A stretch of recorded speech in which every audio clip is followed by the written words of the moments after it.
Okay, so let us talk about this. You the went to the Shulagy and watched To Be or Not to Be, and hopefully the uh, the coolness, the significance of that sank in. It's like these two guys that were trying to trick Hamlet, trying to spy on him. They got completely the wrong message because they were listening when they weren't supposed to. And that's what's cool about soliloquies and asides, is you always know they're the truth. And we heard from the king that he is guilty of that he's guilty, right? It didn't say he's guilty of his brother being dead, but it says he's guilty. And so that's his first confession. He'll do it again in this act. He'll confess again. So it's definitely clear that that's what he did.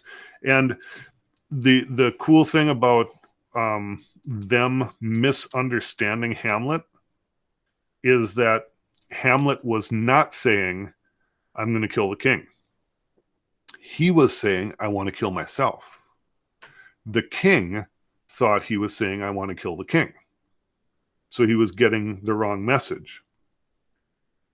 But the simple fact is, Hamlet does want to kill the king. It's just he wasn't saying it there. So it's like a double irony, okay, which really makes it, he truly was being misunderstood, but he truly is, as he does want to kill the king, but he's being misunderstood right then and there. And the important part of that is that Claudius, whether or not it's true whether Hamlet wants to kill him, Claudius now thinks he does. And so Claudius is anxious now about his stepson. Now he's suspicious. Okay. So we're starting right after that scene, or right after that speech. Okay. Because while Hamlet is on stage, I don't know if you remember the photo, but one of the photos of one of the first days we talked together, you can see that it was a photo of the theater, the rebuilt Globe Theater, and the stage is spread out, and there's a little roof over it, and there's two big, huge pillars.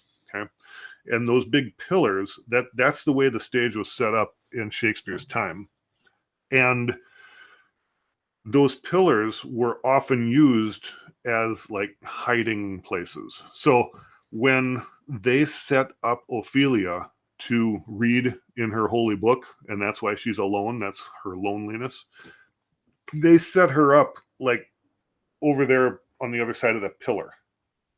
So when Hamlet comes out, he doesn't see her, and she can't hear him, and he can't hear her, because there's a pillar between them. That's what that symbolizes. They don't see each other. Okay. Now, at the same time, the audience knows she's there. The audience knows that he's not alone. As a matter of fact, the arras would have been at the back of the stage. That tapestry would have been hanging on the back of the stage. And very likely, the guys wouldn't even really be hidden much behind it. They might even be looking around the corner of it so people could see them reacting, so people would not forget that they're there, because it's important that the audience knows that they heard what they heard. Okay, so that's set up that way. And then right after that scene is when Hamlet looks over, and it's like, oh, hi, Ophelia. Okay. So he notices her and then goes and starts talking to her. And that's where we're going to pick up right here. He says, oh, it's a beautiful Ophelia and two old men. Yep. So we got that. All right. Hamlet and Ophelia begin to talk. And this is the actual event that the two old men are supposed to be spying on. Okay. I'm going to bring up my text over here. I should have had it up already. Sorry. But I want to talk through a couple things. If you want to get your text, you can. Otherwise, I'm going to talk about a couple of things specifically. I'm not going to go line by line like I did through that whole speech, because there's only a few things I really want to hit. But it starts out with Hamlet and Ophelia talking about some gifts that Hamlet gave her, and she wants to return them because she says a gift turns bad when the giver isn't nice, isn't kind. And he says, I never gave you anything. I never. He gave her like little things, and there's something that she's giving back, because that has to be that way for the plot to make sense. She said that to her father. He has been with her, he's given her stuff. So when he says, I never gave you aught, he's really, he's talking more like metaphorically. I never did anything for you. I never did anything positive for you, which kind of implies that I'm not good for you. This isn't a good thing, us being together. Here I am. I'm on page 51, if you're following along. Actually at the bottom of page 50 is where Ophelia, they say hello, and she says, I have remembrances of yours that I want to give back, little gifts I want to give back. And he says, I didn't give you anything. Yeah, you did, really. And then Hamlet asks, I'm on page 51, and he asks if she's honest and if she's fair. Okay. Now he's going to ask about her father in just a little bit. That actually happens after this section, so I'm going to go to this section. But he was suspicious of Rosencrantz and Guildenstern right away when they started talking with him. And it's clear that he's suspicious of her too. That's why he asks about her father. In the movie, the director makes it very clear that he thinks her father is there. It's hinted at, but I think it's hinted at enough that we can believe that. Before he actually asks that, though, he asks this. The line numbers aren't going to line up properly, again, because this is an older set of slides. But on page 51, Hamlet says, he says, are you honest? I'm actually at line 105. Are you honest? She says, my lord. He says, are you fair? She says, what do you mean? Honest and fair. The words don't mean exactly what we think nowadays, but he says it's an honest ghost. If you recall, the ghost is honest. The ghost is pure and proper. The ghost is holy. Okay? So when he says, are you honest? He's asking, are you moral? Are you pure? Are you proper? Are you a good girl? Okay? And then when he asks, are you fair? He doesn't mean, are you honest, like fair. It's, are you fair to the eyes? Are you attractive? Are you alluring? Are you, hot? Are you sexy? Sort of. And she says, well, what are you talking about? And he says, well, what I mean is, if you're pure and proper and attractive and alluring, you can't really be both. You can't let them both exist, okay? Because, he says, attractiveness, allure, fairness, beauty, hotness will turn this proper good girlness nasty, okay? It's always the bad girl in you that makes the good girl bad. It never works the other way around. Okay. And, part of what he's saying has to do with, if you think of his mother, okay, his mom was ideally perfectly in his head when she was in love with his father who was alive. She was a good and proper and holy woman. She was an ideal woman because she was in love with the ideal guy. And there's something nasty and horrible in her, because when the guy died, she fell right for this scumbag Claudius, right? So she gave in to her nastiness. As soon as her perfect man was gone, she just became a bad girl. She just went all nasty, right? So in his head, he's thinking not really just about Ophelia, but about women in general. And it's not very flattering, because frailty, thy name is woman. Recall that? That's what he said earlier. Okay. He doesn't think men are any better, really. As a matter of fact, he says later on here, I'm a horrible guy myself, and you shouldn't have any kids, because who wants to? Well, we'll get to that. So, here we go. He said, yeah, this is the idea I was just talking about. He feels that a woman can't be good and pure and still be attractive and interested in men, right? And he's generalizing from his mother to her, to all women. He goes on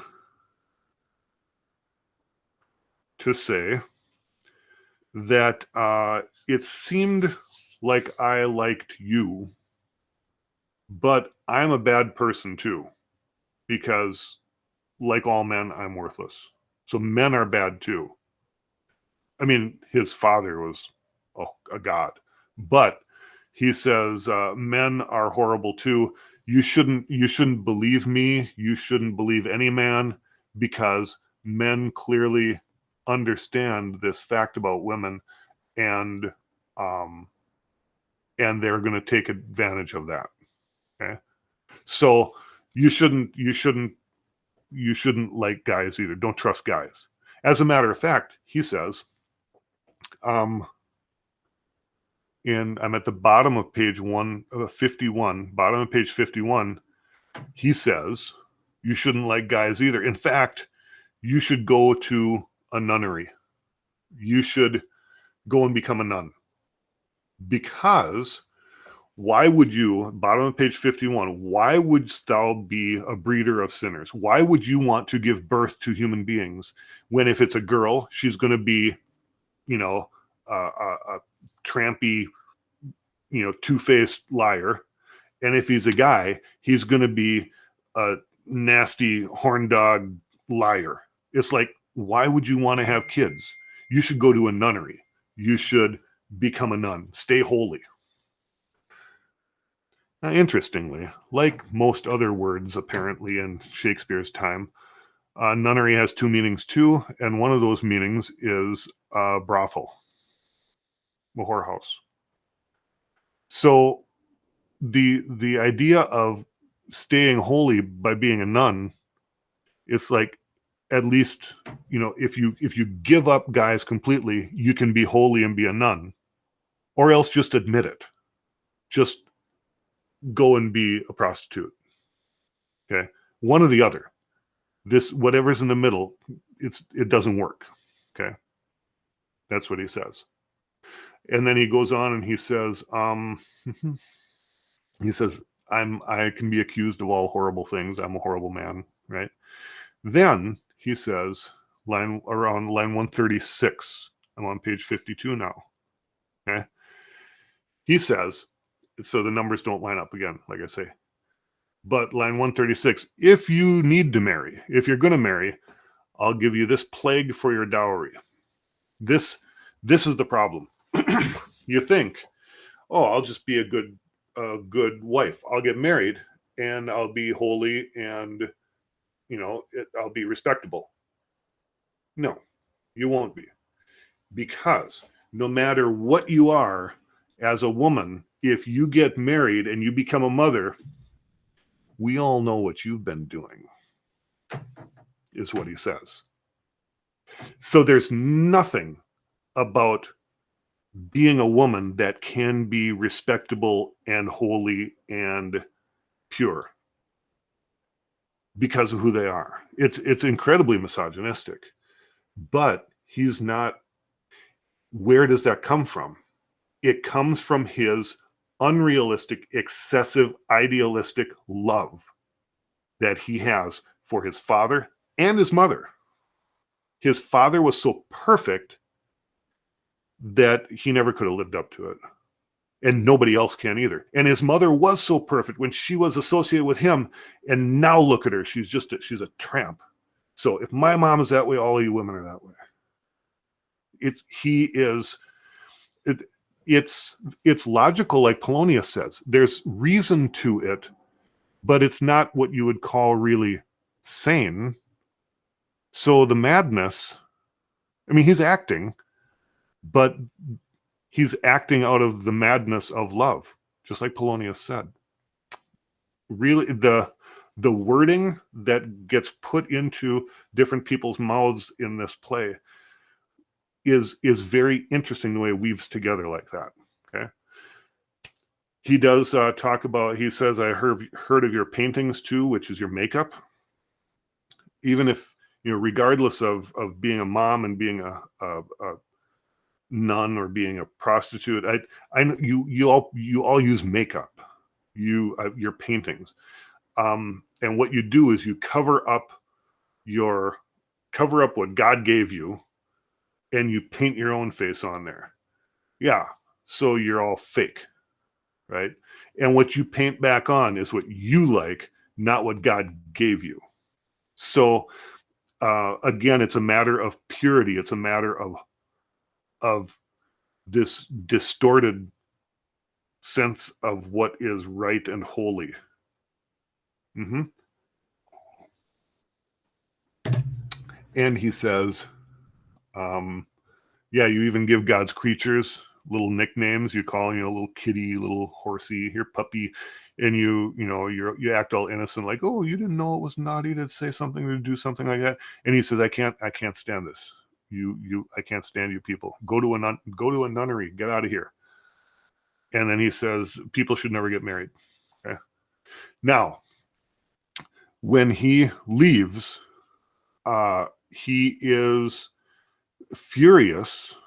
By this time, in any good presentation of the play, he starts out talking to her calmly, and by the time he leaves, he has whipped himself into a fury about what he thinks about women. And when he walks off the stage, the old guys don't come out from behind the curtain right away. Ophelia has this moment where she gives this little speech, and her speech is basically, I'm being destroyed. My world's falling apart. I'm being crushed like a bug. I'm fragile. What's going on? Everything is falling apart. She's the innocent woman, the innocent girl in this Shakespeare. And there's usually a character like that. It's a good place in a tragedy. It is a good, it's a tool that the author, the playwright, can use to focus people's sentiment, because nobody wants her hurt. She is, and she's going to be literally on stage, she's going to be a boy, a small boy. So even size-wise, in order for the man to play Ophelia, the male, he has to be basically prepubescent, or else have a really high voice as a young man. And so he's going to be smaller. He's going to look fragile and tiny. And so it's all, Shakespeare always heaps doesn't always, often heaps tragedy on these people, because nobody wants them hurt. And so you really, really, really feel when they get crushed or killed. Okay. Now she expresses this angst, and then the old men walk on, and they don't care about her at all. Claudius says, you don't have to tell us anything. We heard it all. Okay, thanks, honey. And then the old men start talking. Right, thanks, Dad. What Claudius says is Hamlet is dangerous. It says here, he should, I'm on page 53, but line 170, he says, I can't trust this guy. He is planning something. He's trying to get up the nerve to kill me. I've got to send him away. I got to get rid of him. I'm going to send him to England. Okay. And Polonius is, well, you're the king, right? But Polonius says, you do what you want to do, but I really think the origin is and commencement of his grief comes from neglected love. Yeah, that's true, Polonius. You just don't know what you're talking about, what love you're talking about. So yes, and the audience probably goes, yeah. And then Polonius on stage says, so what I want to do, and then that's when he says, Ophelia, don't worry about it. He neglects her love right then. Okay, sort of an interesting play on that term. Then he says, Lord, you king, you do what you want, but I want to spy on him one more time. I want to see him talk to his mother and have her ask him and get him to open up. And I'll spy on them too. Can I do that? And the king says, sure, it shall be so. Yeah, go ahead and do that. But I'm pretty sure that he needs to be sent to England. And meanwhile, tonight, we're going to go to the play. So from here, we go to the play, and then Polonius is going to spy on Hamlet again. It's going to be the same setup. He'll be behind the arras once again, except now the people out there talking will be Hamlet and his mother, the woman who he clearly is angry at. Remember, the ghost said, do not dirty your spirit with thoughts of harming your mother. Well, he wants to harm his mother. He wants to kill her, but he won't, because it would be unholy. However, he does want to kill a king. Again, distorted goals. But that's where we're at. That's the end of the first scene. The first scene is sort of interesting and heavy because we get to be or not to be. We hear the king confess in the correct order. We hear the king confess. We get to be or not to be. And we hear that the king wants to send Hamlet to England. And we find out that Polonius is going to spy on him one more time. So those are the things I want to make sure you get out of that first scene. Scene 2, 3, 4. Scene 2 is the play. Go ahead and watch it. Don't bother reading it. Scene 3, watch and read, because there's another confession there. Okay? Just so you know, there's another confession there. Claudius talks again in soliloquy. Well, in imagined soliloquy. Okay? Actually, he's in soliloquy when he talks, yes. But Hamlet then comes on stage, and then Hamlet talks in soliloquy as well, so they don't hear each other. You'll see when you get there. And then scene 4 is Hamlet and his mother, and Polonius. For a short while, not going to tell you why. It's only for a short while that Polonius is there with them.